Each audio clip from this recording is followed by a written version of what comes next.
नमस्कार दोस्तों, Jharkhand coaching classes के यूट्यूब चैनल में आप लोगों का स्वागत है। हम लोग मुगल के अंतर्गत आज के इस वीडियो में जो अकबर और औरंगजेब का धार्मिक नीति था उसके बारे में चर्चा करने वाले हैं। तो चलिए इस वीडियो को जल्दी यहाँ पे शुरुआत करते हैं, क्योंकि अब टाइम बहुत लिमिटेड है और कुछ कुछ टॉपिक जो है वो पढ़ना है। दूसरे सब्जेक्ट के भी कुछ टॉपिक हम यहाँ पे बनाए हैं जिसको आपको बताना है, तो इसको जल्दी हम लोग यहाँ पे खत्म करने का प्रयास करते हैं। आज का जो भी टॉपिक यहाँ पे आपको बताया जाएगा या जो भी स्टेटमेंट यहाँ पे हम बता रहे हैं या जो भी यहाँ पे नोट्स बना हुआ आपको दिख रहा है, ये टोटल टॉपिक जो हम लिए हैं इग्नू से, क्योंकि धर्म को लेके बहुत सारे लोग जो होते हैं सेंसिटिव होते हैं। तो इसीलिए यहाँ पे हम पहले बता दे रहे हैं कि यहाँ पे जो भी आपको चीज बताया जा रहा है वो इग्नू के मटेरियल से हम लिए हैं और वहां जो लिखा हुआ था उसको हूबहू यहाँ पे कॉपी किए और उसी से हम आपको बताने का प्रयास कर रहे हैं। तो इसको है ना पढ़ाई के संदर्भ में ही लेने का प्रयास कीजिएगा, यहाँ पे अपना व्यक्तिगत रूप से इसको है ना लेने का प्रयास मत कीजिएगा। चलिए, तो यहाँ पे हम लोग देखते हैं धर्म के प्रति मुगल शासकों का दृष्टिकोण, और उसमें भी हम लोगों को मुख्य रूप से अकबर और उसके बाद जो औरंगजेब है उसका धार्मिक रूप से क्या दृष्टिकोण था उसको हमको यहाँ पे समझना है। जहांगीर और शाहजहां का हम लोग थोड़ा बहुत देख लेंगे, बहुत ज्यादा डिटेल है नहीं, केवल एक डेवलपमेंट समझ में आएगा कि कैसे यहाँ पे जहांगीर और शाहजहां होते औरंगजेब में परिवर्तन आता है धर्म के मामले में। तो यहाँ पे कहा गया है सबसे पहले राज्य और धर्म के बारे में यहाँ पे बताया गया है। तो राज्य और धर्म को यहाँ पे हम लोग जाने, सेंस बोर्ड नहीं खोले है, थोड़ा सा इसको खोल लेते हैं।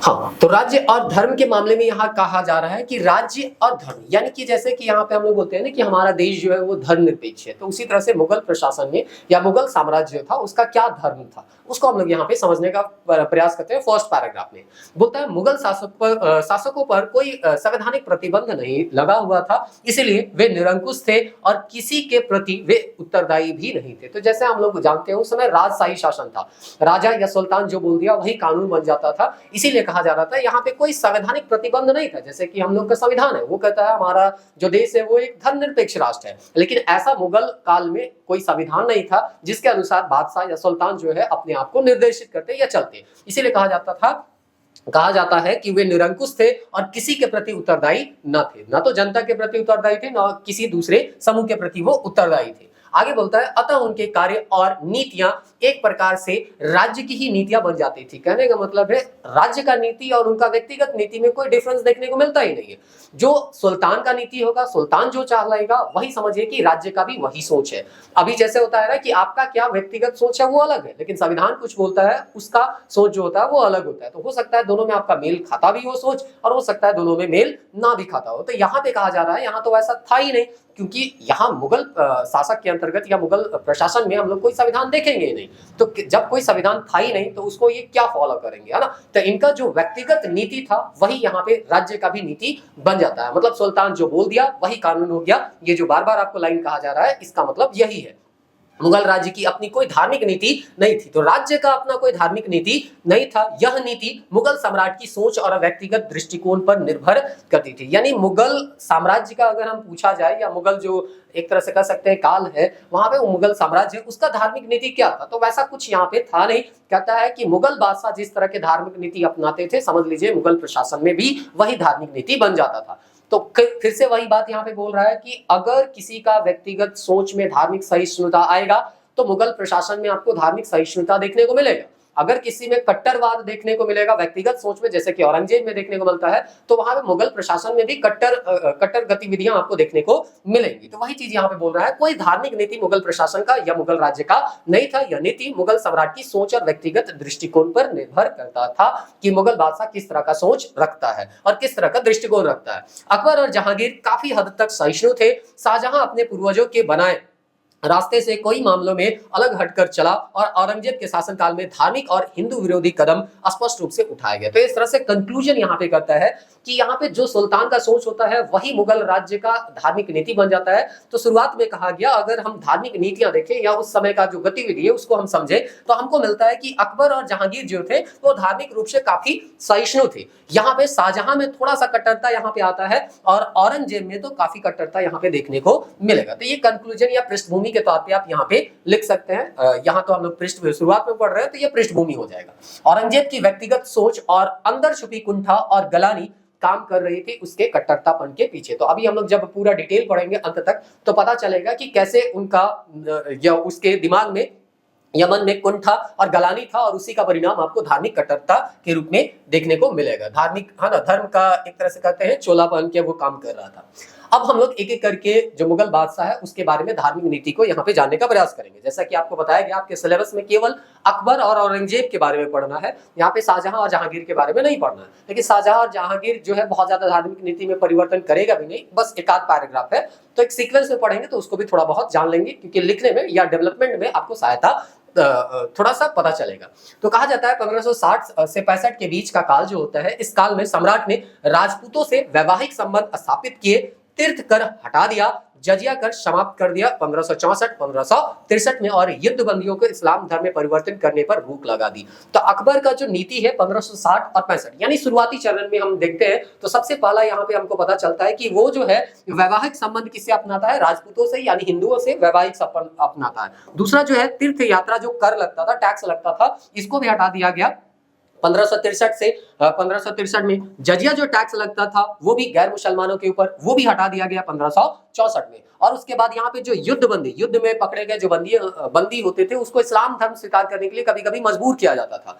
यहाँ अकबर का स्पष्ट यहाँ पे है ना एक तरह का ये आदेश था कि किसी को भी इस्लाम धर्म में परिवर्तन करने के लिए बहुत मजबूर किया नहीं जाएगा। तो इस तरह से ये जो घटनाक्रम आपको देखने को मिलता है या ये जो नीतियां हमको जानने को मिलती है उससे कम से कम इतना तो कंफर्म होता है कि ये धार्मिक रूप से क्या थे, सहिष्णु थे। तो इस तरह से अकबर के इन कार्यों से उसे धर्मनिरपेक्ष व्यक्तित्व प्रदान किया, है ना, ये कंक्लूजन। अब इसके बारे में आगे क्या बोलता है उसको देख लीजिए। पर अपने व्यक्तिगत जीवन में अकबर एक श्रद्धावान मुसलमान था। कहने का मतलब है ठीक है मुगल राज्य के अंतर्गत या दूसरे लोगों के प्रति या दूसरे धर्मों के प्रति वो सहिष्णु था, लेकिन ऐसा कहा जाता है अगर व्यक्तिगत जीवन में देखा जाए तो वो एक क्या था, श्रद्धावान मुसलमान था। गुलजार ए अकबर और नफाइस उल मासीर लेखक जिसके मीर अलाउद्दौला कज़वीनी करके हैं जैसे ग्रंथों में इस बात का उल्लेख है कि अकबर के मन में उलेमा के प्रति गहरा सम्मान था और उसने इस समुदाय को कई प्रकार की रियायतें भी दी। कहने का मतलब है कि ठीक है अकबर का व्यक्तिगत जो झुकाव था वो इस्लाम धर्म के प्रति था, लेकिन वो राज्य में जो भी नीतियां बना रही थी वो सबको देखते हुए, सभी धर्मों को ध्यान में रखते हुए वो नीतियां को बना रहे थे। तो इस तरह से अभी भी कहा जाता है आपका जो धर्म है आपका व्यक्तिगत मामला है, वो राज्य में उसको लाना नहीं है। तो इस तरह से यहाँ पे ये शुरुआती चरण देखने को मिलता है। अब 1560 और 65 का ये नीति हम लोग देखने के बाद 65 के बाद का नीति देखते हैं कि क्या परिवर्तन आता है। तो बोलता है धर्म के मामले में अकबर के दृष्टिकोण में महत्वपूर्ण बदलाव आए। वो बदलाव क्या है उसको देखते हैं। उसके वकील मुनीम खान ने एक दस्तावेज पर हस्ताक्षर किए जिसमें आगरा के आसपास के इलाके से जजिया कर वसूल करने का आदेश दिया गया था। तो अभी आपको बताया गया 1564 में जजिया कर को समाप्त कर दिया गया था। और एक एग्जाम्पल हमको यहाँ पे बताता है कि मुनीम खां यहाँ पे देता है कि 1566 के आसपास एक दस्तावेज पे हस्ताक्षर करता है और उस दस्तावेज में क्या लिखा हुआ था कि आगरा के आसपास के कुछ इलाके में यहाँ पे क्या करना है, जजिया टैक्स वसूलना है। तो कहने का मतलब है यहाँ पे कुछ कारण रहा होगा या जो भी रहा होगा, एक हमको घटना देखने को मिलता है। जजिया टैक्स जो 64 में हटाया गया था उसको आगरा के कुछ क्षेत्र में यहाँ पे फिर से पुनः लागू किया जाता था, तो किया गया था। ये एक परिवर्तन देखने को मिला। दूसरा क्या परिवर्तन देखने को मिलता है, 1568 में अकबर ने प्रसिद्ध चित्तौड़ में जारी किए गए फतहनामा यहाँ पे में धार्मिक शब्दावलियों और प्रतीकों का जमकर उपयोग किया। और इसकी यहाँ पे कहने का मतलब है चित्तौड़ पे जब आक्रमण कर रहा था तो यहाँ पे धार्मिक शब्दावली सबका ये क्या करता है, प्रयोग करता है, मतलब धर्म का नाम वहां पे लेता है और जिहाद वहाद का है ना एक तरह से का ये कहता है कि यहाँ पे है ना युद्ध जो है वो धर्म के नाम पे लड़ो, और इस तरह से वो युद्ध को जीतता है। तुलना किसी भी पूर्वाग्रह से युक्त धार्मिक आदेश की जा सकती है। उसने राजपूतों के खिलाफ लड़ने को यहाँ पे जिहाद कहा। मंदिर तोड़कर और काफिरों को मारकर काफिर यहाँ पे होगा, काफिरों को मारकर गर्वान्वित हुआ। तो कहने का मतलब है ठीक है चित्तौड़ का एक है ना जो घटना है उसमें कहा जा रहा है कि युद्ध जीतने के लिए वो धार्मिक नारा का सहारा लेते हैं और कहा जाता है ये जिहाद है और इसमें काफिरों को क्या करना है, मारना है। और इस तरह में मंदिर वगैरह भी वो तोड़ने का कुछ यहाँ पे क्या मिलता है, संकेत मिलता है।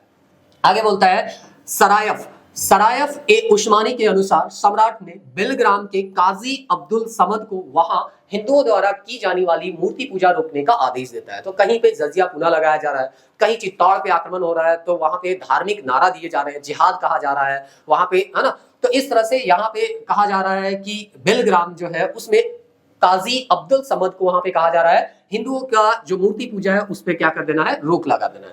तो इस तरह से थोड़ा सा परिवर्तन 1565 के बाद इसके नीति में देखने को हमको मिल रहा है। बदायूनी के अनुसार 1595 ईस्वी में अकबर ने पुनः जजिया कर लगा दिया, तो वहां तो केवल आगरा के समीप लगाया गया था 1568 में। 95 में बोल रहा है कि पुनः इस जजिया कर को क्रियान्वित करता है, लेकिन ये होता ही नहीं है, यानी कि ये लागू नहीं होता है। बाद में औरंगजेब ही इसको फिर से क्या करेगा, लागू करेगा। इस काल का एक रोचक तथ्य यह है कि धार्मिक असहिष्णुता के इस वातावरण में भी 1566 से लेके आपका 79 के बीच राजपूत राजा उसकी सेवा में शामिल होते रहे। तो यहाँ पे हम देखने को मिलता है धार्मिक असहिष्णुता का कुछ घटना यहाँ पे हमको देखने को मिला, लेकिन इस असहिष्णुता की घटना को देखते हुए भी अगर एक बात पे गौर किया जाए तो यहाँ पे बताया जाता है 1566 से 79 के बीच राजपूत राजा हमेशा उसकी सेवा में शामिल रहते थे। अतः सम्राट के लिए धर्म प्रमुख मुद्दा था ही नहीं। तो ये चीज को कंक्लूजन में आपको लिखना है। ठीक है, जहां पे आवश्यकता पड़ता था, उसको कहीं युद्ध जीतना था तो धर्म वगैरह का नाम ले लेता था। तो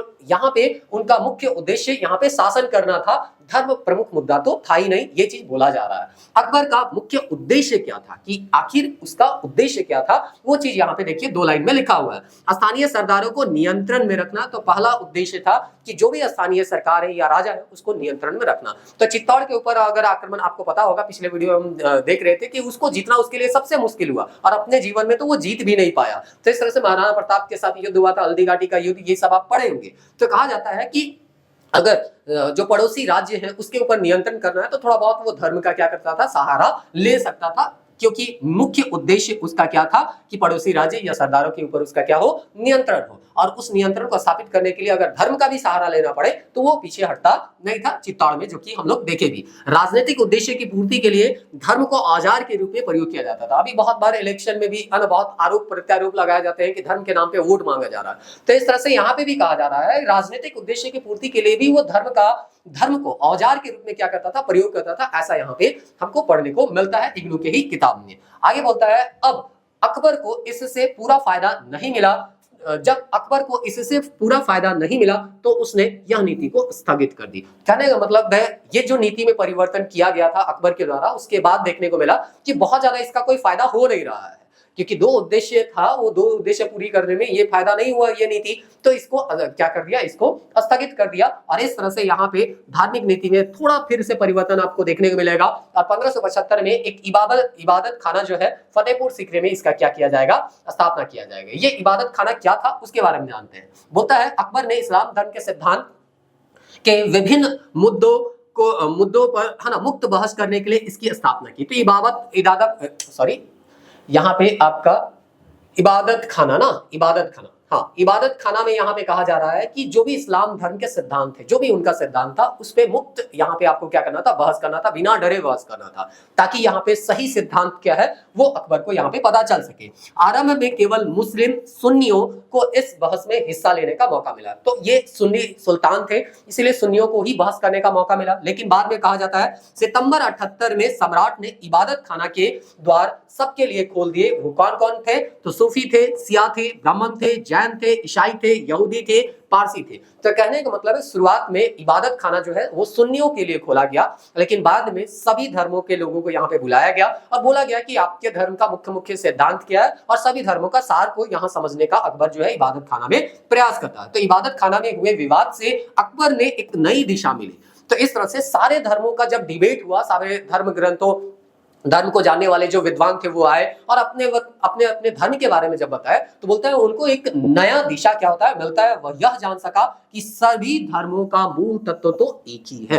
तो इस तरह से यहाँ पे जब सभी धर्मों के बीच डिबेट करवाया तो पता चलता है कि सबके धर्म में जो मूल है, सबके है ना धर्म का जो मूल है, बेस है, वो तो सबका एक ही है, बस यहाँ पे धर्म को मानने का तरीका थोड़ा थोड़ा क्या था, डिफरेंट था। तो इस तरह से यहाँ पे वो इबादत खाना में है ना इस तरह की चीजों को जान पाता है। उनके मुजतहिद और इमाम आदिल घोषित कर अकबर ने अपने को मुजतहिद और इमाम आदिल घोषित कर अकबर ने सभी धार्मिक मसलों पर उलेमा का बीच मतभेद को निपटाने और मत व्यक्त करने का अधिकार प्राप्त करने का दावा किया। तो इस तरह से जो भी मतभेद था उसको दूर करने का ये क्या करते हैं, दावा करते हैं। मुगल समाज के लिए एक समुदाय ने इसका जमकर विरोध किया, क्योंकि आप उलेमा के खिलाफ जा रहे हैं या उलेमा को अपने नीचे मान रहे हैं, परंतु अकबर अंततः कट्टरपंथियों को दबाने में क्या रहा, सफल रहा। तो इस तरह से जैसा कि आपको शुरुआत में कहा, धर्म इसका मुख्य मुद्दा नहीं था, इसका मुख्य मुद्दा था क्या, राजनीतिक, है ना, एक तरह से कहिए स्थापित या स्थायित्व प्रदान करना। तो वो सारा चीज यहाँ पे बोला जा रहा है कि धार्मिक मसलों पर भी वो उलेमा के बीच अगर कोई मतभेद हो जाता था, दो उलेमा के बीच मतभेद हो गया, तो उस मतभेद को सुधारने का काम या है ना उस सुलझाने का जो काम था वो अकबर द्वारा किया जा रहा था, ऐसा यहाँ पे कहा जा रहा है। और यहाँ पे कोई ये मानने के लिए तैयार नहीं था कि उलेमा को भी कोई है ना सुधार सकता है या उनके मतभेद को दूर कर सकता है।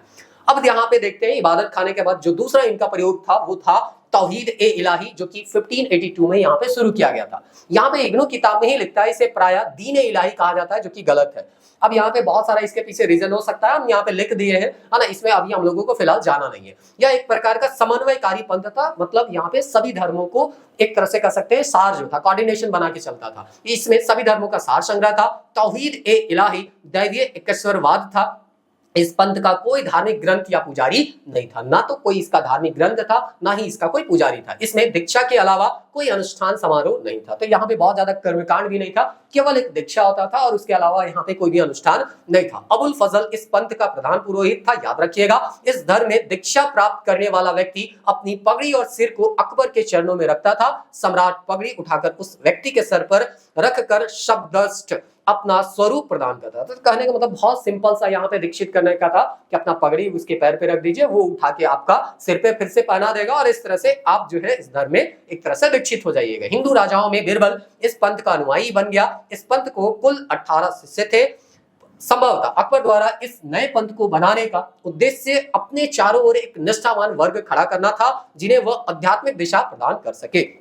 तो कहने का मतलब हर सुल्तान चाहता है उसके समर्थक जो है वो ज्यादा से ज्यादा हो, और इस तरह से ये भी चाह रहा था कि एक ऐसा समर्थक वर्ग उनका है ना बने जो कि उनके प्रति निष्ठावान रहे और वो जो भी उनको सिखाना चाहते हैं, आध्यात्मिक दिशा प्रदान करना चाहते हैं, वो बहुत आसानी से उसको आध्यात्मिक दिशा प्रदान कर सकते हैं। अतः तौहीद ए इलाही का अकबर की धार्मिक या राजनीतिक नीति से कुछ भी लेना देना नहीं था। तो इस तरह से यहाँ पे बोला गया, ना तो धार्मिक नीति से उसका बहुत ज्यादा लेना देना नहीं था और ना ही राजनीतिक नीति से बहुत ज्यादा लेना देना नहीं था, बस वो अपना समर्थक क्या करना चाह रहा था, बढ़ाना चाह रहा था। ये चीज यहाँ पे बताया गया। अब निष्कर्ष रूप में हम कह सकते हैं, देखिए जो अकबर का धार्मिक नीति है उसका निष्कर्ष है कि राजनीतिक स्थिति सुदृढ़ बनाने के लिए आमतौर पर अकबर ने धार्मिक भेदभाव की नीति नहीं अपनाई। तो धार्मिक भेदभाव का जो नीति अपनाया जा रहा था वो राजनीतिक सुदृढ़ीकरण के लिए यहाँ पे बोला जाता है नहीं अपनाया गया, परंतु अकबर ने धर्म और जाति को भूलकर उन सबके खिलाफ कड़े कदम उठाए जिन्होंने उसे चुनौती देने की कोशिश की। तो अगर अकबर को चुनौती दीजिएगा तो वो आपके धर्म का हो या आपके धर्म के है ना दूसरे, मतलब मुसलमान इस्लाम धर्म अपनाने वाला है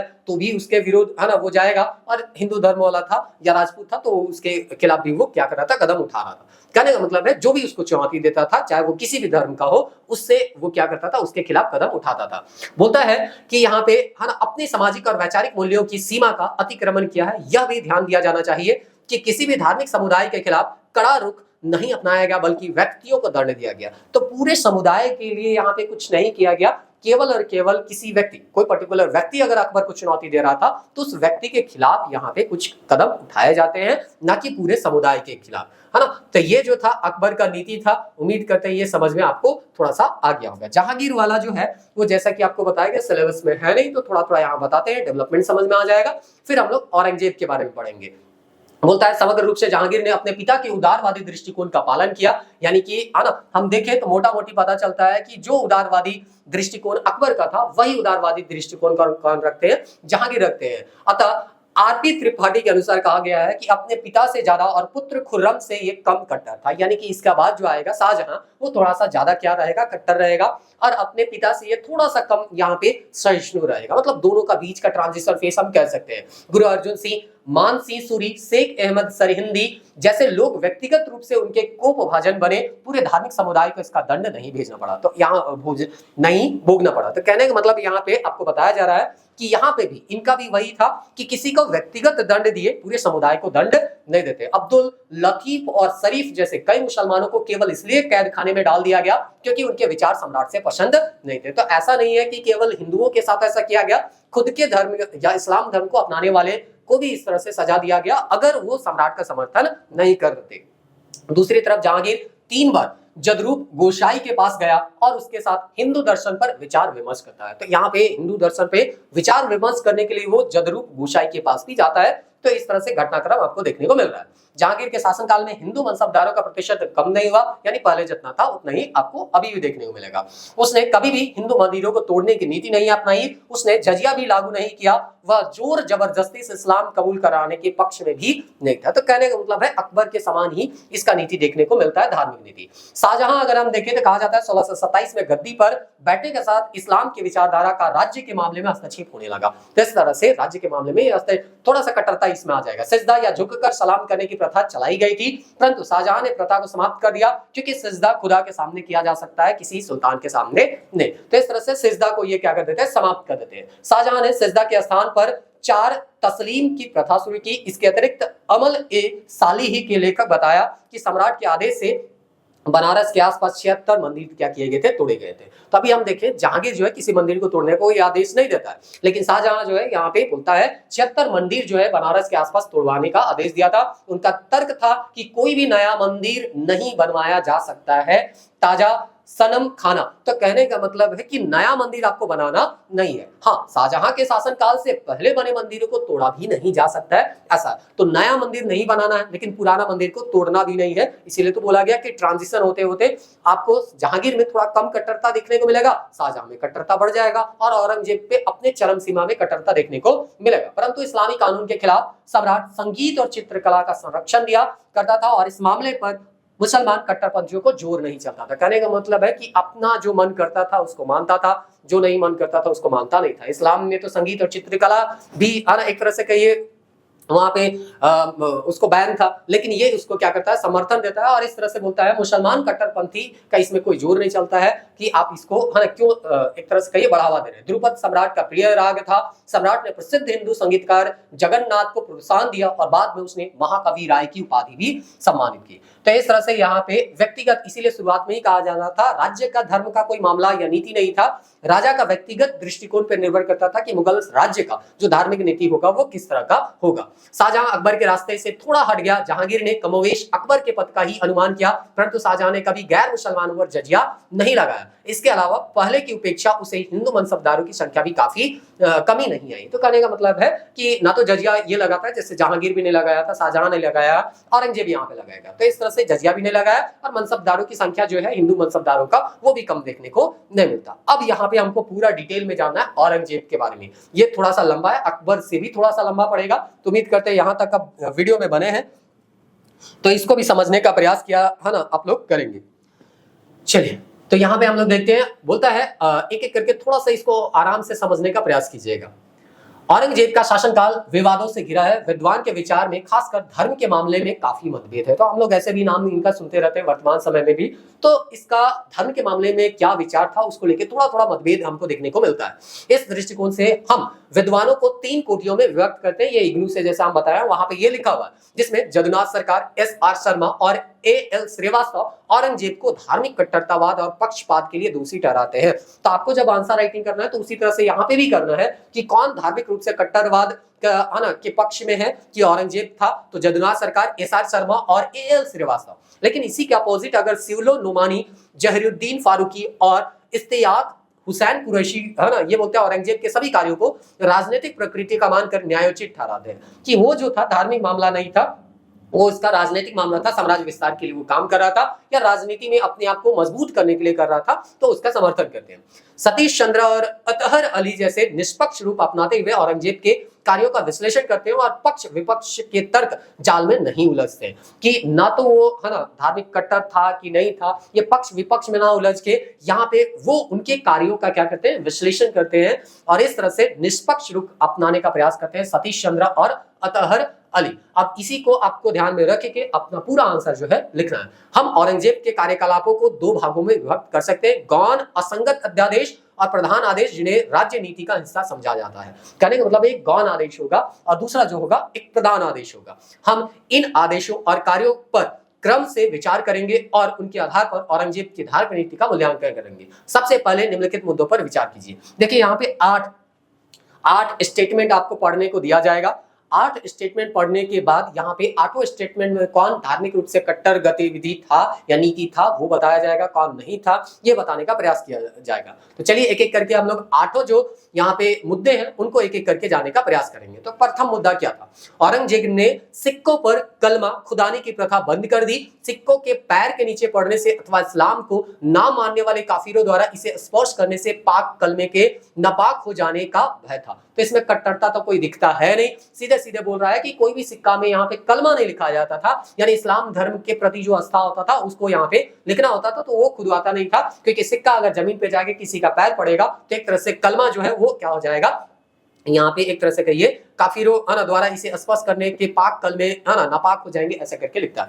मतलब कहने का मतलब है इस्लाम के प्रति वो ज्यादा एक तरह से कहिए झुकाव उनका था, तो वो कभी नहीं चाहता था कि जो कलमा है ना वो उसको इधर उधर फेंका जाए और उसके बाद उसका किसी तरह से अपमान हो। उसने अपने पूर्ववर्ती शासकों के समय से मनाया जाने वाला नवरोज के पर्व का आयोजन समाप्त कर दिया। तो हिंदू से ये भी डायरेक्ट कोई रिलेट तो था नहीं, तो हम नहीं कर सकते ये नीति जो लाया गया, ये जो परिवर्तन किया गया वो हिंदुओं के खिलाफ था। पुरानी मस्जिद आदि के मरम्मत के आदेश दिए गए और इस इमामों और मुअज्जिमों आदि की नियमित वेतन पर बहाल लिए। तो इसमें भी धार्मिक कट्टरता तो कोई दिखता है नहीं, ठीक है। अपने धर्म के बढ़ावा के लिए हर कोई कुछ ना कुछ करता है और ये इस्लाम के प्रति ज्यादा इनका झुकाव था। तो ठीक है, जो भी यहाँ पे मस्जिद होंगे उनका मरम्मत करवाया जाएगा और जो इमाम होंगे या मुअज्जिन यहाँ पे होंगे उनको नियमित वेतन पर इसका बहाली होगा। तो इस तरह से यहाँ तक अभी तक जो भी देखे उसमें हिंदू के प्रति इनका कोई कट्टरता यहाँ पे देखने को नहीं मिलता। अब चौथा स्टेटमेंट पढ़ते हैं या चौथा मुद्दा देखते हैं। बोलता है मोहम्मद साहब द्वारा प्रतिपादित नियमों को लागू कराने और उनके द्वारा निषेध प्रथाओं को रोकने के लिए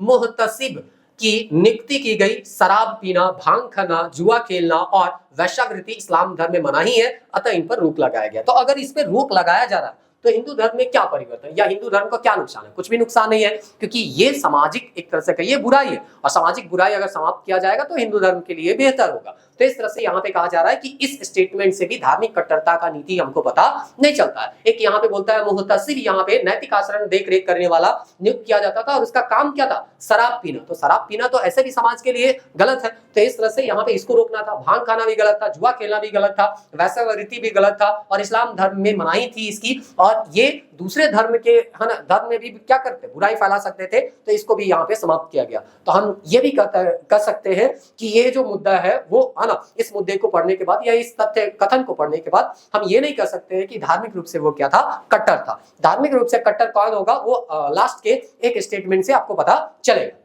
बोलता है सम्राट को उनके 2 जन्मदिनों पर सोने और चांदी से तौलने की प्रथा समाप्त कर दी गई। तो इस मुद्दे से भी हमको ऐसा पता नहीं चल रहा है कि हिंदुओं के प्रति इसका कट्टर भावना था। तो इससे ये जो बोला जा रहा था कि 2 जन्मदिन चंद्र और सूर्य कैलेंडर के हिसाब से मनाते थे और अपने जन्मदिन पर सोने और चांदी से तौलने की इनकी प्रथा थी, तो इस प्रथा को समाप्त कर दिया गया। 1665 में सम्राट ने गुजरात के गवर्नर को आदेश दिया कि होली और दिवाली अहमदाबाद और इसके परगनों के बाजारों से बाहर मनाई जाए। तो यहाँ पे अब देखिए थोड़ा सा कट्टरता आपको यहाँ पे देखने को मिलेगा। होली पर इस आंशिक रोक के पीछे यह तर्क दिया गया कि हिंदू गंदी गंदी गालियां देते हैं और चकलों और बाजारों में होली जलाते हैं, लोगों का सामान जबरदस्ती और चोरी से आग में चोरी करते हैं और आग में फेंक देते हैं। तो देखिए यहाँ पे बोला जा रहा है सम्राट गुजरात के गवर्नर को आदेश देता है कि होली और दीपावली अहमदाबाद और इसके परगनों के बाजारों से बाहर मनाई जाए। यानी कि होली और दीपावली अहमदाबाद और उसके परगनों के आसपास मनाना नहीं है। बाहर आप मना सकते हैं लेकिन उसके एरिया में यानी अहमदाबाद के परगना पे आपको बनाना नहीं है। तो इस तरह से होली पर आंशिक रोक लगाया गया। तो पूर्ण रूप से पूरे साम्राज्य में, मुगल साम्राज्य में रोक नहीं लगाया गया। इसके पीछे यह तर्क दिया गया कि आखिर क्यों ये मनाया गया, तो गंदी गंदी यहाँ पे गालियां देते थे, इस तरह से यहाँ पे चूली करते थे, होली जला देते थे, ये तर्क दिया गया। तो हाँ, इस घटना से हमको लगता है कि थोड़ा सा ये हिंदुओं के प्रति अपना कट्टर भावना को दिखा रहे थे। लेकिन इसका भी एक काउंटर है जो कि आगे नीचे पढ़ने को आपको मिलेगा। 7वां स्टेटमेंट देखते हैं। उसके शासनकाल के 11वें वर्ष में झरोखा दर्शन की प्रथा समाप्त कर दी गई। सम्राट इसे इस्लाम के विरुद्ध मानता था क्योंकि दर्शनार्थियों का समूह उन्हें पृथ्वी पर भगवान का अवतार मानते थे, इसलिए वे सम्राट का दर्शन किए बिना कुछ खाते नहीं थे। तो इससे भी हिंदू धर्म को किसी तरह का कोई नुकसान यहाँ पे नहीं था। झरोखा दर्शन था तो यहाँ पे राजा जो जब तक दर्शन नहीं देता था तब तक वो लोग खाना नहीं खाते थे। तो यहाँ पे बोला गया कि इस तरह का जो प्रदर्शन है या झरोखा दर्शन है उसको बंद कर देना ही क्या है, बेहतर है। तो इस तरह से यहाँ पे ये अपने 11वें साल करता है। अब 8वां स्टेटमेंट देखते हैं। औरंगजेब ने दरबार में अपने सामने दरबारी संगीतकारों के गायन पर रोक लगा दी। तो इस तरह से यहाँ पे भी लग सकता है कि गायन पर रोक लगा दिया गया तो हिंदू धर्म का एक तरह से कहिए या हिंदू के प्रति कट्टर भावना यहाँ से पता चलता है। लेकिन आगे इसका क्या लॉजिक है देखिए, इसको भी बताया गया। संगीत में उसका मन नहीं रमता था, उसके पास काम इतना अधिक था कि वह मनोरंजन का समय ही नहीं निकाल पाता था। मतलब लड़ाई झगड़ा, अपने साम्राज्य का विस्तार, अन्य दूसरे कामों में इतना व्यस्त रहता था कि वो संगीत के लिए समय निकाल नहीं पाता था। धीरे धीरे दरबार में संगीत का अवकाश भत्ता दिया जाने लगा। इसके अलावा नौबत की बरकरार रखा गया या शाही ढोल। तो कहने का मतलब है कि यहाँ पे ठीक है, यहाँ पे निषेध तो कर दिया गया बोलता है, लेकिन संगीतकारों को अवकाश भत्ता दिया जाता है। मतलब उसको जो पैसा मिल रहा था वो पैसा थोड़ा बहुत यहाँ पे भत्ता के तौर पे दिया जाता है। बोलता है ठीक है, आपका गाना यहाँ पे बंद हो गया, संगीत बन गया, तो आपका घर परिवार चलना रुक ना जाए, इसलिए थोड़ा बहुत यहाँ पे भत्ता दिया जा रहा था। बोला जाता है पहले 5 कार्य, अब देखिए 8 कार्य में का यहाँ पे विश्लेषण किया जा रहा है। तो एक एक कार्य जब भी हम यहाँ पे आपको बताया, थोड़ा थोड़ा वहाँ विश्लेषण हम ऑलरेडी कर चुके हैं, तो यहाँ पे फिर से इसको बताया जा रहा है। बोला जा रहा है पहले 5 कार्यों से औरंगजेब को कि इस्लाम धर्म के प्रति आस्था के साथ साथ सामाजिक सुधार का झलक दिखता है। तो पहले 5 वाला में उसका आस्था भी दिखता है और उसका है ना सुधार, सामाजिक सुधार भी दिखता है। जैसे इस्लाम में जो बैन था, शराब पीना, वेश्यावृत्ति, ये सब बंद किया गया, सिक्का में कलमा छपाना बंद किया। तो इस तरह के जो भी कार्य थे वो इस्लाम के प्रति श्रद्धा भावना भी दिखा रहा था और समाज में जो कुरीति था उसको दूर करने का भी ये प्रयास करते हैं। इनमें से किसी को भी हम हिंदू विरोधी तो नहीं कर सकते। तो आपको हमेशा से बताया कि 8 स्टेटमेंट में 6ठा स्टेटमेंट जो था वो लग रहा था, जो कि होली के लिए बैन किया गया था, वो लगता है हिंदुओं के खिलाफ था। लेकिन बाकी स्टेटमेंट कोई भी इस तरह से लगता नहीं है। 7वें और 8वें के संबंध में भी यही बात लागू होती है।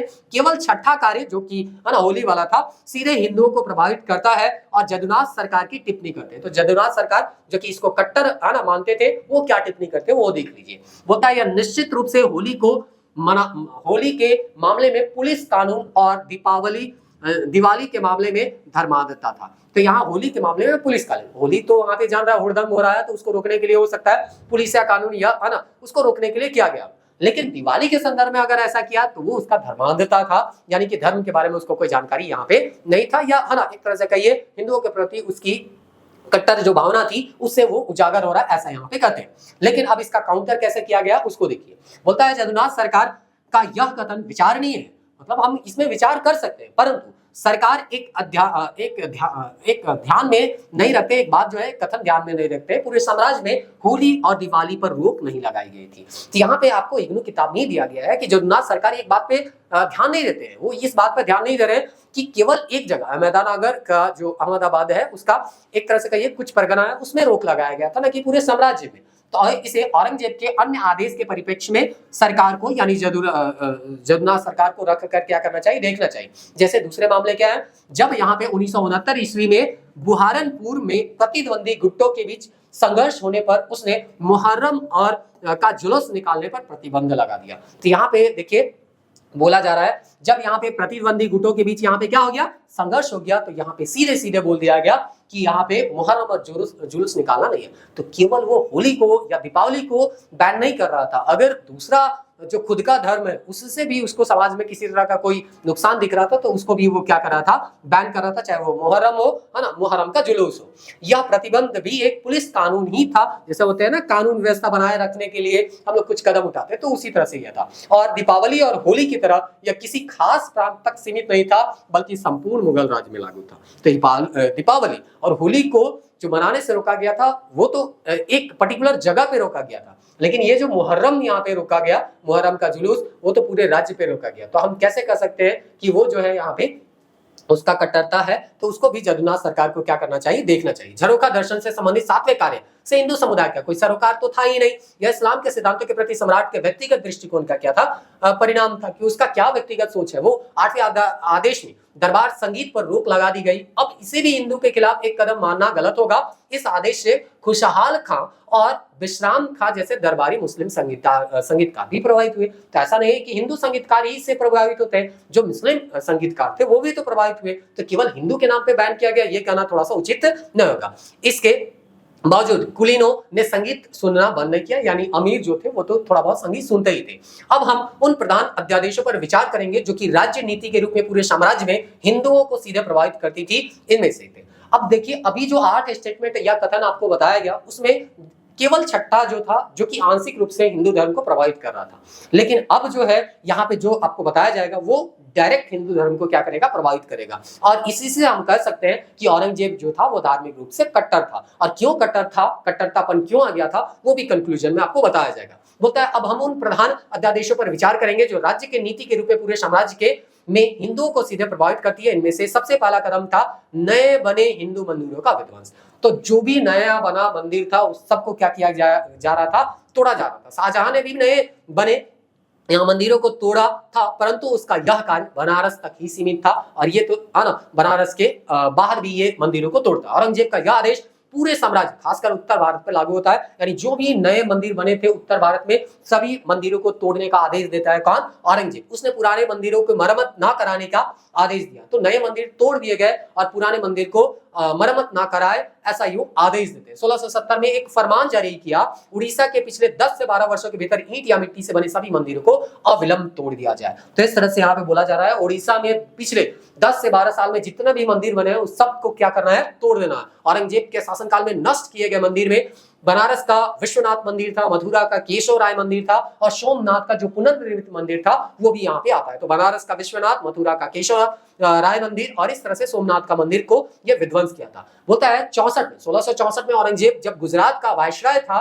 तब उसने अहमदाबाद स्थित चिंतामन के मंदिर में गौ हत्या कर उसे अपवित्र कर दिया और तत्पश्चात उसे मस्जिद में बदल दिया। तो इस तरह से इन सब घटना के कारण हम लोग कहते हैं कि ये जो था धार्मिक रूप से बहुत ज्यादा कट्टर था, हिंदुओं के प्रति अपने मन में घृणा भाव रखता था। मथुरा के मंदिरों का मामला बड़ा रोचक है। इस मंदिर का निर्माण वीर सिंह बुंदेला ने 33 लाख रुपए खर्च करके किया था। 1602 में अबुल फजल की हत्या कर वो जहांगीर का विश्वास पात्र बन गया था। तो जहांगीर का विश्वास पात्र जो है, जिसका नाम है वीर सिंह बुंदेला, वो उसको 33 लाख रुपया खर्च करके इस मंदिर को क्या किया था, बनाया था।